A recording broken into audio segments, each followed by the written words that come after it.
জয় গুরু। নমস্কার সবাইকে। এখনকার বিষয় হলো প্রাণায়াম, পঞ্চবায়ু। এ সম্বন্ধে তো আলোচনা করেছি, অনেক ভিডিওতে আলোচনা করেছি। তো আরেকটা বিষয় হলো যে আপনারা আমাকে ফোন করেন সেটা বেশ ভালো কথা, আমিও খুশি হই। মেসেজ করেন, সেটা আমি খুশি হই। তো এখন কথা হলো, অনেকে আবার কমেন্টস করেন যে দাদা ফোন নাম্বারটা দিন। ফোন নাম্বারটা আমার ডেসক্রিপশনে দেওয়া আছে, যাদের প্রয়োজন তারা ওখান থেকে নিয়ে নেবেন। যাই হোক, আজকের বিষয় হলো সরোদয় শাস্ত্র ও দম সাধনা নিয়ে। তো অনেক ভিডিও দিয়েছি, ওখানে কিন্তু দম বা সরোদয় বা স্বর সম্বন্ধে যেটা বলেছি তার মুখ্য বিষয় কিন্তু প্রাণ। প্রথমত এটা খেয়াল করে নেবেন। তো আজকে এই প্রাণ নিয়েই বেশ কিছু কথাবার্তা আমরা বলবো।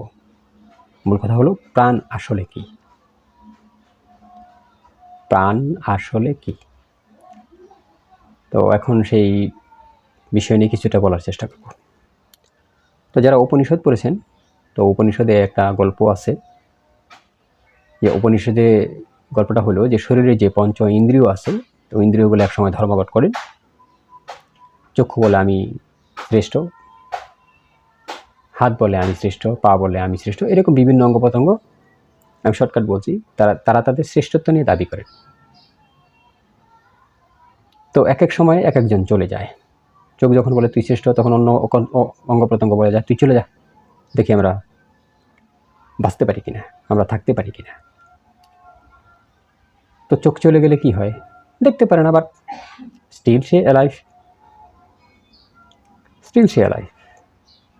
তো এরকম অন্য অঙ্গ প্রত্যঙ্গ চলে যায়, স্টিল সে অ্যালাইভ। কিন্তু প্রাণ ভিতর থেকে আর কিছু বলে না, সে শুধু দেখছে। তো লাস্ট যখন এদের এই ক্রিয়াকলাপ শুরু হয়ে গেছে, তখন প্রাণ বিরক্তকর পরিস্থিতি বললো, ঠিক আছে তোমরা থাকো, তাহলে আমি তোমাদের মাঝে আর নেই, আমি চলে যাচ্ছি। উনি অন্য কিছু বলেন না, তখন ওনারা বলে ঠিক আছে তুমি চলে যাও। তো যখন উনি চলে যাওয়ার উপক্রম হয়ে গেছে, তখন তো এরা নিশ্চিত হয়ে যাচ্ছে, এরা আর চলতে পারছে না, এদের ক্রিয়াকর্ম বন্ধ হয়ে যাচ্ছে। যখন দেখতেছে এদের ক্রিয়াকর্ম বন্ধ হয়ে যাচ্ছে, তখন তারা অনুরোধ করছে, তুমি যেও না, মরণপ্রায়, তুমি যেও না, তুমি থাকো। যখন সে থেকে গেলেন, তখন তারা আবার সজীব হয়ে গেল। তখন প্রাণ প্রশ্ন করলেন যে যাও, তোমরা তোমাদের শ্রেষ্ঠত্ব নাও। তোমরা প্রশ্ন না, উনি বললেন যে তোমরা তোমাদের শ্রেষ্ঠত্ব নিয়ে তোমরা থাকো। তখন সকল ইন্দ্র বলল, না, আমরা শ্রেষ্ঠ নয়, তুমি শ্রেষ্ঠ। তুমি আছো তো আমরা আছি, তুমি নেই তো আমরা কেউ নেই, আমাদের ক্রিয়াকলাপ বন্ধ হয়ে যাবে। তো এখন মূল বিষয়টা হলো, তাহলে বোঝা গেল প্রাণ আসলে কি। মূল সংজ্ঞা হলো, যদি চৈতন্য শক্তি, আমি অন্যভাবে যাচ্ছি না, যদি চৈতন্য শক্তি তার কাজ বন্ধ করে দেয়, যে শক্তি দ্বারা এই ব্রহ্মাণ্ড চালিত, ব্রহ্মাণ্ডের সকল কিছু ঘটছে, লয় প্রলয় সৃজন যাই ঘটছে, সেই চৈতন্য শক্তির দ্বারাই, শুদ্ধ চৈতন্য শক্তির দ্বারাই ঘটছে।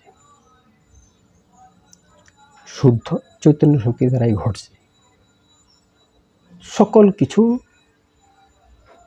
তার উপরে বিরাজমান, ওখান থেকেই সব কিছু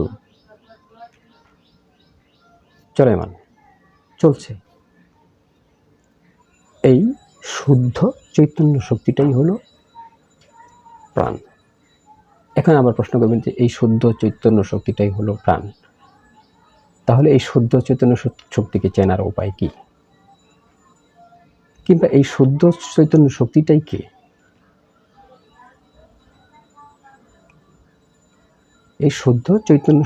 কে?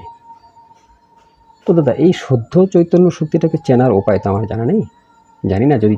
যদি চিনতে পারতাম, তাহলে তো আমি মানুষ হয়ে যেতাম, এর জন্য তো আমি অমানুষ। তবে এতটুকু আমার বিশ্বাস যে এই শুদ্ধ চৈতন্য শক্তি যেটা, সেটাই উনি,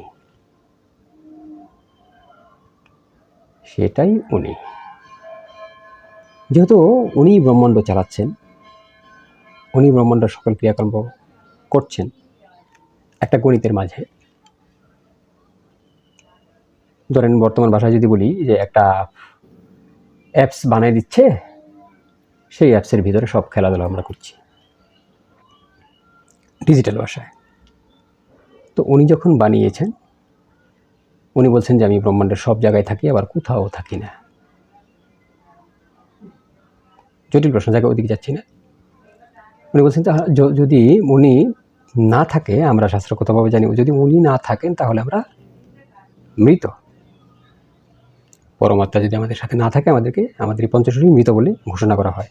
তাহলে ওই প্রাণ যে চলে যাচ্ছিল, তখন তো ওনার সকল ইন্দ্রিয় কার্যকলাপ বন্ধ হয়ে যাচ্ছিল। সকল ইন্দ্রিয়, প্রাণকে আমি একদম খোলাসা করে দিচ্ছি প্রাণ আসলে কি। তো সকল ইন্দ্রিয় কার্যকলাপ তো বন্ধ হয়ে যাচ্ছিল। পরমাত্মা আমাদের দেহ থেকে চলে গেলে সকল ইন্দ্রিয় কার্যকলাপ বন্ধ হয়ে যায়। প্রাণও যখন চলে যায়, সকল কার্যকলাপ বন্ধ হয়ে যায়। তাহলে প্রাণ আর পরমাত্মা দুই জিনিস নয়। কিন্তু অক্সিজেন আর কার্বন ডাই অক্সাইড আর প্রাণ, এদের মাঝে পার্থক্য আছে।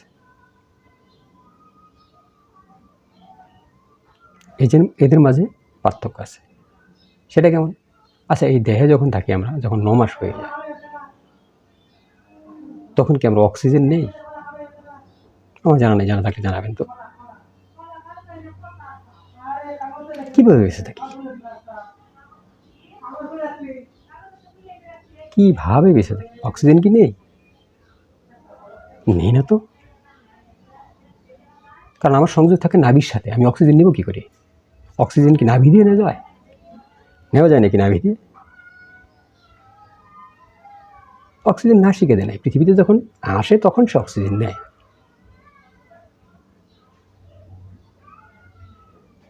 এখন যদি একটু আরো ঢিপে চলে যাই, এটা ব্রহ্মমূল। এটা ব্রহ্মমূল। তো একটা গাছ যখন বড় হয়, তখন মূল দিয়ে সবকিছু নেয়। তো যখন আমার নাভির সাথে, ব্রহ্মমূলের সাথে কানেকশন থাকে, ব্রহ্মমূল তো এই মূল দিয়েই তো আমি সবকিছু নিচ্ছি। সেটা হয়তো আমার মা পঞ্চভূত থেকে নিচ্ছে,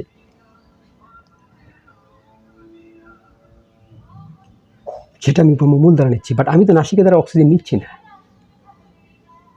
জীবিত কিভাবে? বিশাল চিন্তার বিষয়।